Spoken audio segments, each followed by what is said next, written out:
Happy to have a good friend of mine and a great attorney, Everett Stubbs from Gaston, Marion and Stubbs. They have offices in Chester, South Carolina, and Richburg, South Carolina. Happy to have Everett here on the show.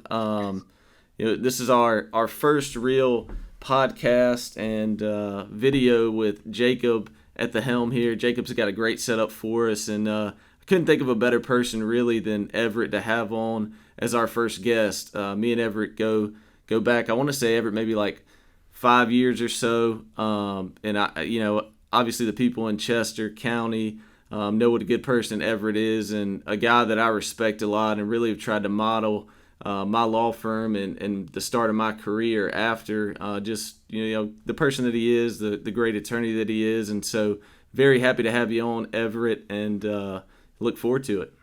Yeah, man. I appreciate y'all inviting me. Humbled to be the first guest, and the good news is it can only go up from here, right? So, no, it's an honor to be here, and this is kind of neat. I listen to a number of podcasts, and so it's kind of neat to participate in one because I've never participated in one. So, thank you for the invite.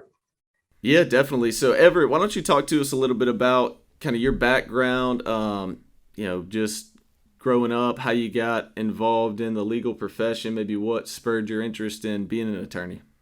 Yeah, so I was born and raised in Greenville, South Carolina. Went to Greenville High.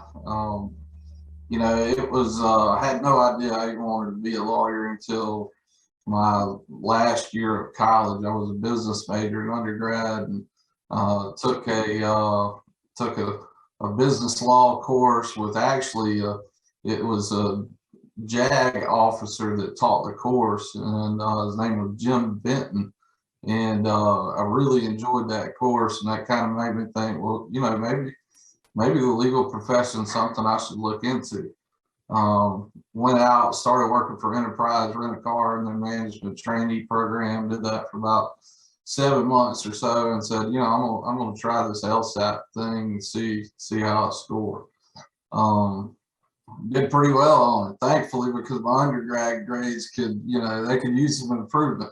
But scored high enough to get into law school, and kind of rushed into one, to be honest with you. Up here in Charlotte, they had a spring start, and so I didn't have to wait until the following fall, and I jumped on board up here in Charlotte and got started right away. That was the start of 2009. I graduated from Lander University in Greenwood in May of 2008, and I started law school in January 2009.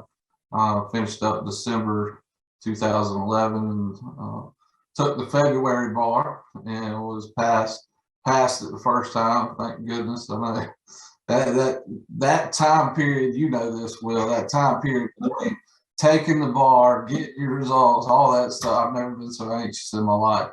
But passed it, and let's see, I've got my, it looks like I was sworn in on May the 21st of 2012. So that was a great day, Yeah, you're about to have that 10-year anniversary, man. It's gone by quick for you, I'm sure. But yeah, that time when you're waiting on the bar results, man, that is a tricky time and a feeling of relief, kind of unlike any other that you can experience. So you went to law school, passed the bar.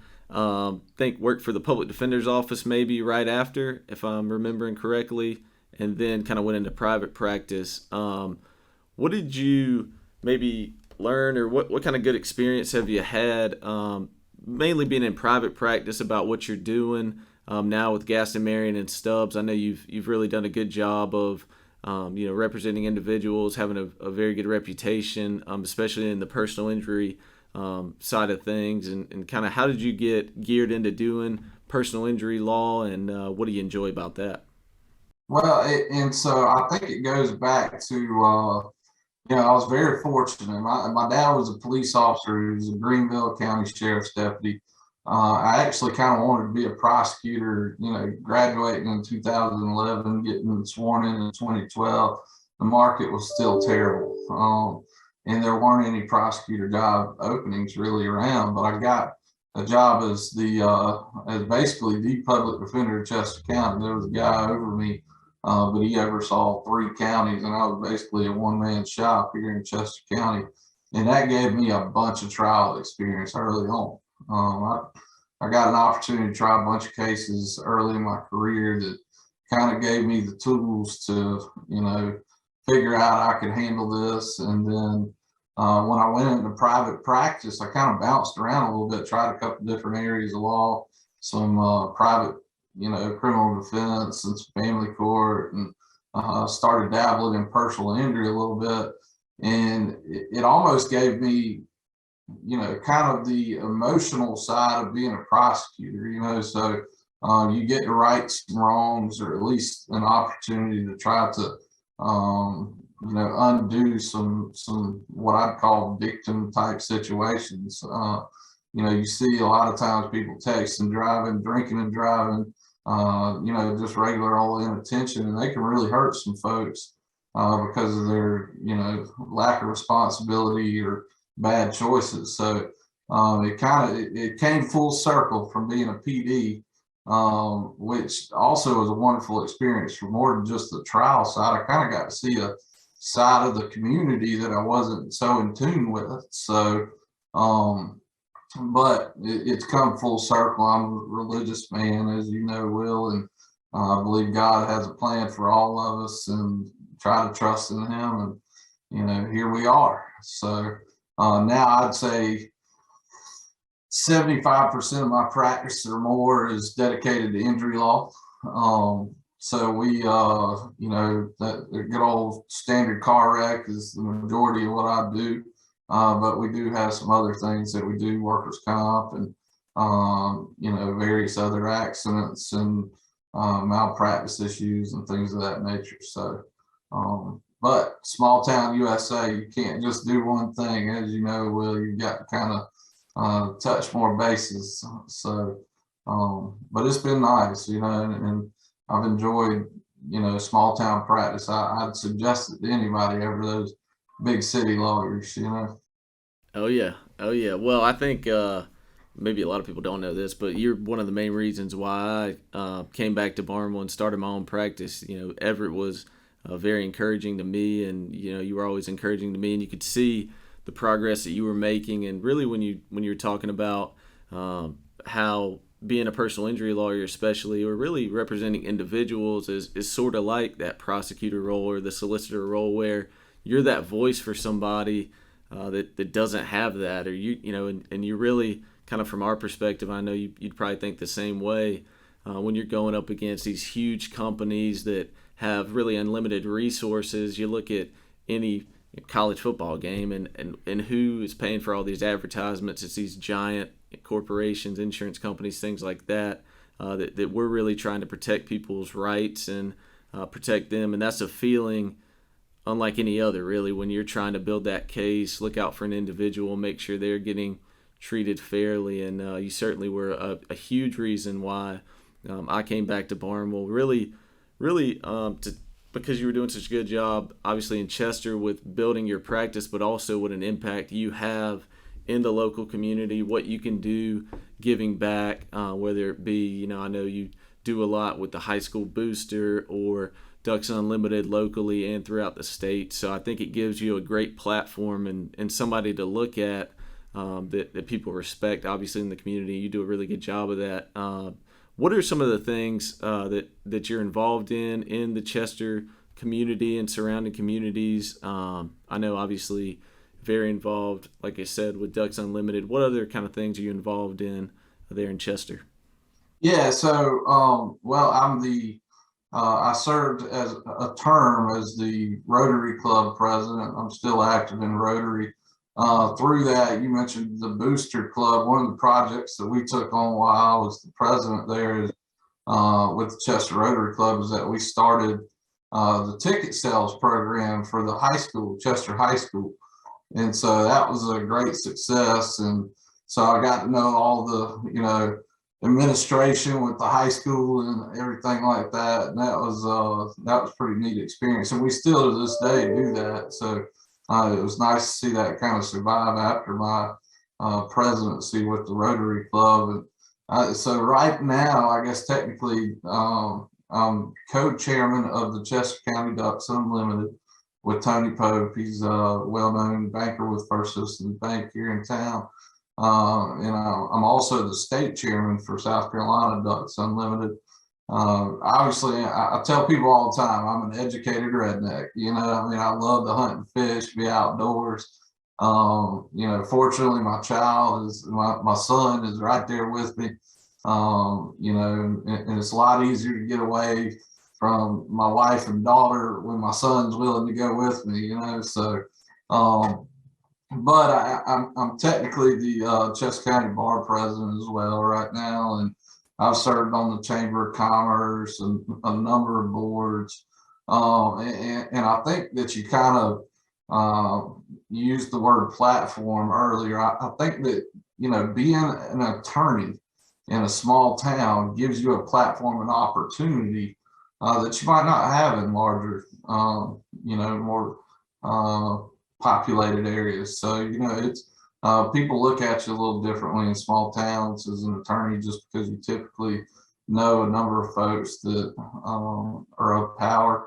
And it's nice if you use all of those tools in the right way, you can really change the community for the better. And that's what I've tried to do is every decision I make as far as a board or, even in the law practice, I kind of think, is this going to benefit the community?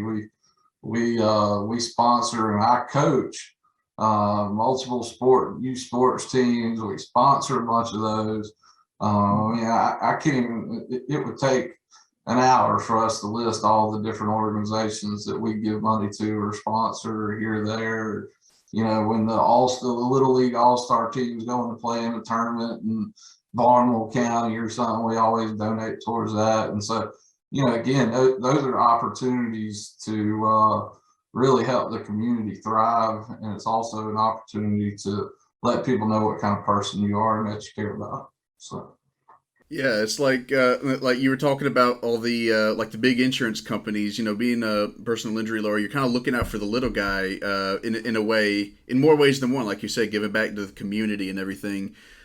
So like when you're going up against like these big insurance companies, like you said, they've got all the advertising, all of the like all the money, all the resources. Like, is that ever like really intimidating, knowing that you're going up against these big corporations?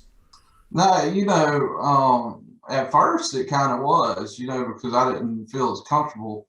I didn't really know the end game. I didn't, but now that I kind of see it, it gives me a little more drive, a little more passion to go after these people. Insurance companies they're brilliant, right? You're in good hands and you're a friendly neighbor and all this other stuff. Insurance companies, they have one job, and that's to make money. Okay. And the way they do that is that, and they are luckily regulated on what they can charge premium wise, but their objective is to take the most amount of money possible in and give the least amount out for claims. So their fiduciary duty is not to their their insureds necessarily. It's more or less to the stakeholders. It's about income. And so, I kind of figured that out early on. And then, so I let that somewhat drive me. And then the other thing is that, insurance companies, they're smart. They know who is or who will and who will not hold their feet to the fire, who will take it all the way, make a jury of 12 people, tell them what a case is worth. They know who's willing to put up the fight and who's just got kind of hollow threats. And so I know Will does a good job of this, files a bunch of lawsuits, and there are firms out there, I don't even know if they know where a courthouse is, but I think in order to maximize what you're going to get for your clients, and this isn't a volume practice that I have. This is a maximize each and every client, treat them like a family member, treat them like someone like I would want to be treated. I try to treat everyone's case in that manner. And so for those guys that are volume, firms, that doesn't work for me, because when you walk into my office, I want to maximize your case. So I hope that at least people feel like they get a different level of treatment with our firm. I know that they do with Will's firm as well. But the objective at the end of the day is to get them the best result possible. I don't care who's on the other side. So that's and that kind of motivates me more. Seeing the people across the table from me. Will does a good job of this, I know, and I try to do it. I try not to let my paralegals be the point of contact for my clients. I want them talking to me as much as possible. So that's seeing them, talking to them, being with them kind of helps motivate us to give our best efforts possible for their case. And so and there's some business decisions along the way that I'm honest with my clients about. If they've got a case that's worth $10,000, in my opinion, do we want to go spend $3,000 in legal fees and depositions and all that kind of stuff? But I let them make that call. That's the way. I just give them the options. It's their life, it's their case, and they make the call at the end of the day which way we want to go. But I make sure I fully educate them on the options that are out there. And then, I'm the bus, they're the driver, is what I tell them. So Yeah, and I think it's a important point that you make about having a firm like yours where folks, in Chester, and I know you opened up, I want to say it was maybe a couple years ago, time flies so fast. The Richburg office could have been maybe even longer than that, but having a firm where folks, in Chester and the surrounding areas can just walk into and have an attorney like you. I know Cyrus in your office does a great job. Y'all have got Kroom, and I think it's 5 total attorneys right in your office. So you really do. I know your focus is on the personal injury side of things, but really Gaston, Marion, and Stubbs, at least from the outside looking in, for me is that y'all can handle anything for folks. And what a fortunate situation it is, and a blessing for Chester County and the surrounding communities to have a firm like y'all's that can just walk in the door. Like you say, it has so much of a positive impact on the community and can just handle a bunch of different cases. Yeah, so we call ourselves a one-stop shop, right? It's so Bill Marion and Kroom Hunter mainly do the real estate transactions. A lot of the probate work is kind of shared amongst us all. I still do a little bit of probate stuff, and it kind of overlaps with the injury side for wrongful deaths and things like that. And so we all kind of touch the probate deal. Cyrus Corbett, of course, is an attorney in our firm, young guy, he's a good young lawyer. Handles the bulk of the family court, which thank God he's okay with it. I did not like family court, but he seems to be comfortable in that role. And then Cyrus and I both do a little bit of criminal defense. We both got skill sets, and so we see a little bit of that. But yeah, so we try to be kind of a one-stop shop. If you've got something way out of the box, bankruptcy or something that is a little different that you don't see a lot of in day-to-day life, that's when we try to put people with folks that we trust. So I tell people all the time, even if I'm not your lawyer for this situation, come to me, because then I can help get you to somebody that I know will do a good job for you. So Right. Tell you what, at the end of the podcast, I have 2 minutes to talk about something that really if everybody listening, I hope hears, this little tidbit. So you tell me when we get to the end, because I want to just talk about what's called underinsured motorist coverage. Sure. Well, why don't you, while you got on your mind, go ahead and hit that, and then we'll have a few more things and we can wrap this up. All right. Well, and so it's kind of been a pet peeve of mine here recently, because I've had a number of folks that were in terrible situations where they were hit by folks that, shouldn't have been driving, a lot of which didn't even have driver's licenses or whatever else. Someone's, giving the keys to a car to somebody that shouldn't be on the road, and then they're changing someone's life for the worse. And, they're carrying around $25,000 in liability insurance. And then your client's stuck holding the bag when that $25,000 won't touch the medical expenses and everything that they've got associated from the accident they were involved in with this knucklehead. And so one thing, and my best friend in the world is Douglas Sass. He's a insurance salesman for Nationwide, and he probably gets tired of me saying this, but they need to push underinsured motorist coverage harder. I think that they're not doing their clients a service by not explaining to them how important it is and how relatively inexpensive it is. I mean, I had a young lady here recently that crushed her ankle in a bad car wreck, and she had the other driver had 25,000 in liability insurance. She had 25,000 in underinsured motorist coverage for 50,000. Well, she had $120,000 in medical bills, and there's only $50,000 out there insurance money wise. And so she went to her insurance agent and said, "Well, had I gotten, $100,000 UIM, what would have been the difference for me?" And he said $4 a month. So I mean, so for that $4 a month, we were scrambling trying to figure out how all these medical providers are going to get paid. If she's going to have anything for her pocket at the end of the day. And we did work out a deal that I think was very good for her with the subrogation lien from her health insurance. But underinsured motorist coverage is not very expensive, and it is totally worth it when it kind of hits the fan and you need that coverage. So for any and everybody I talk to from now on, I say, look, you need to go.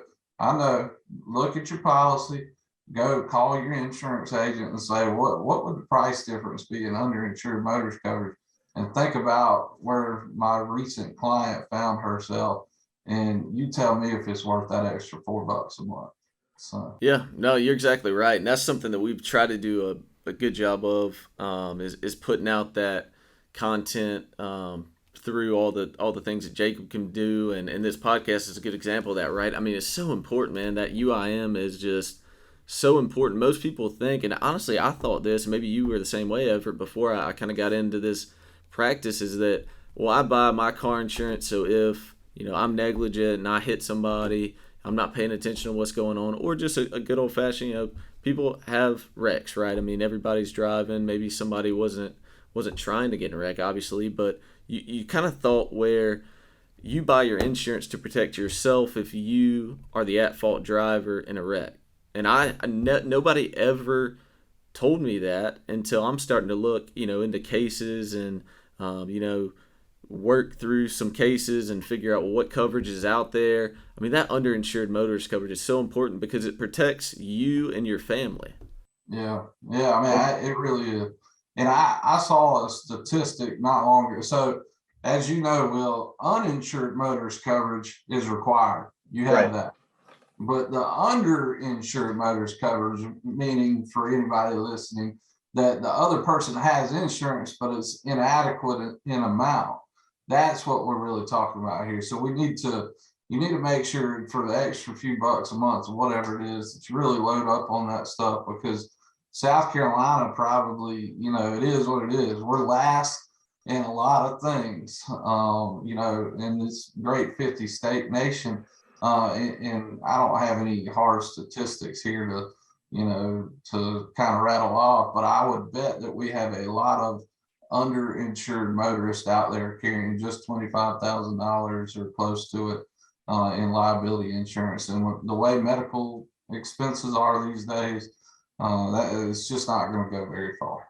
So yeah, not at all. I'm sure you see this all the time where you can get, I mean, the 25,000 goes quick. I mean, somebody rides EMS, gets diagnostics, things like that, I mean, that can chew into that 25. And so that underinsured, if you don't have it, definitely go, and can't encourage people enough to go talk to your insurance agent. And, it protects you so much. And if it's not there, there's nothing you can do about it. If you're not already paying for it, there's nothing you can do about it. And try to educate yourself on that, and your family members. I mean, honestly, the first thing I did when I found that out was got the maximum I could on that underinsured coverage, and then made sure we looked through my brother Daniel, my parents, my wife's, everybody's, to make sure we had that, because like you say, you don't know what's going to happen. And if you don't have it for that low cost per month, if you don't have it, man, it can really, really impact you a lot. And, it's painful to see. And I know it's painful for you, Everett, to see that when it happens, and it certainly is for me, because you wish you could rewind the clock. But again, that's why it's important for us to do these podcasts, kind of educate people on things like that, and what we see and what they can do to protect themselves. Yeah, no, I appreciate you letting me kind of go off on my soapbox there, but I just feel like that's a theme that, especially in what we do, people don't know enough about it. And like you said earlier, 5 years ago, I had no idea how important that stuff is. But when, catastrophe happens, it can be the difference between, um, coming away okay, or really scratching your head on what you're going to do about a terrible situation. So Yeah, no, exactly. All right, so I know, from my perspective, why would I hire Everett Stubbs as my attorney? But let's hear the pitch from the man himself, on a personal injury case. Why should we hire Everett Stubbs? What's Everett Stubbs going to do for us, if you are injured and need a personal injury attorney? well, I'd say the first thing is you're hiring me, who I am as a person, and how I treat my clients. So usually most of the people I think that come in, it's either word of mouth or they know a little bit about me prior to. So usually my, kind of reputation is set forth there. So I think it's just me confirming for them the fact that they're getting a good person. And when they call this firm, they're going to speak to a lawyer, to me. They're not, mainly dealing with paralegals or investigators or whoever else. They're going to have a lawyer on their case rather than a staff member. Again, this is not a volume practice. I'm not trying to get 100,000 cases in the door or anything like that. I want your case. I don't want yours and 15 other people's that are of similar nature. So I think what kind of sets me apart is the fact that I treat people the way that I would want to be treated. I honestly and genuinely care about my clients, and that, most of all, they're going to get high quality here, high quality care and attention to their needs, and they're going to get it straight from me and not from some staff member or someone that's that doesn't have a law license. So That summarizes it perfectly on my end. Again, yeah, I can't say this enough. I know me and Everett talk a lot. One of the people I rely on for advice, and just kind of going through the same scenario of growing our firms, and obviously doing a similar practice area. But I can't say enough how much I respect Everett, the way he carries himself, not only representing his clients, but just as a person, the way that he interacts with people. I know Everett's never met a stranger. The only negative thing I can think about Everett is he's a Georgia Bulldog. But Wait, that's what? a good thing. That's a good thing this year, I guess. But no, in all seriousness, I can't say enough the amount of respect that I have for you, Everett, and the way that you conduct yourself. I think you're a great representative of what an attorney should be: helping out people, being there for people, but being there for them in a way that your humility shines through, and treating people with dignity and respect, and like a family member when they come into your office. I think that's so important, and I certainly respect that greatly about you. I really do. Well, and a lot of those same qualities, obviously you have, Will, and it's been super fun. So Will did this kind of the way that I always wished I had the courage to do, I guess you could say. But now I'm in such a great place, I've never want to do it. But he opened his own shop. He embraced the community. He did a lot of things, and he started from the ground up. And so Will and I talked a good bit about the practice of law, when it comes to cases, but we also talk about law office management. So I'm kind of in the managerial role for our firm. And so it's a lot harder to change things that have been going on for 100 years than it is to, kind of start things fresh. So, but that takes courage, that takes, self-confidence, that takes a lot of things, a lot of good qualities that Will has. And it's been awesome to watch, even with this kind of stuff, the podcast, the embracing of the technology that's available, all that tells me that Will is maximizing all the resources out there for his clients, and should really give confidence to his folks that, hey, you're going to get the best, the brightest, the newest, all that's going to be on your side. So, and so I try to keep up with the Will Alexanders of the world when it comes to technology and all that stuff. So it's been neat to watch him grow in his practice and his family life, beautiful wife, or maybe some chaps one of these days, who knows? So, but it's very family oriented practice. Will's an outstanding guy, and it's been a blessing to watch him grow and be able to kind of bounce ideas back and forth off each other, not just on practicing law, but on how to run a law firm, because there's a lot more to it than just getting a case and working a case. If that's all that was to it, man, we'd have that part licked. But there's a lot more that goes into a small business, and it's been nice to see how he's been able to really hone his skills both in the practice of law and as a small business owner. So that's cool. Well, I certainly appreciate that. Thanks again, Everett, for being our first guest. Jacob, you got any parting thoughts on this? Say, you got to stop complimenting him. His head's getting so big, it's about to fill up the whole room. Jacob's going to have to. That's all right. So he deserved it. Done well. So can I get one go dogs for a party? One no. I don't know. I heard way too much of that in law school from all my roommates. So they kind of they were giving me a lot of grief when the dogs got the best of the Tigers this year. But man, well, we really appreciate it. I know this took up some of your time, and your time's valuable. But we certainly appreciate it, man. Always good to see you. And we'll do it again sometime. All right, y'all take care. All right, buddy. Take care. Have a good one, man. Thank you. Brought to you by the Law Office of William Alexander, fighting for justice, protecting your rights.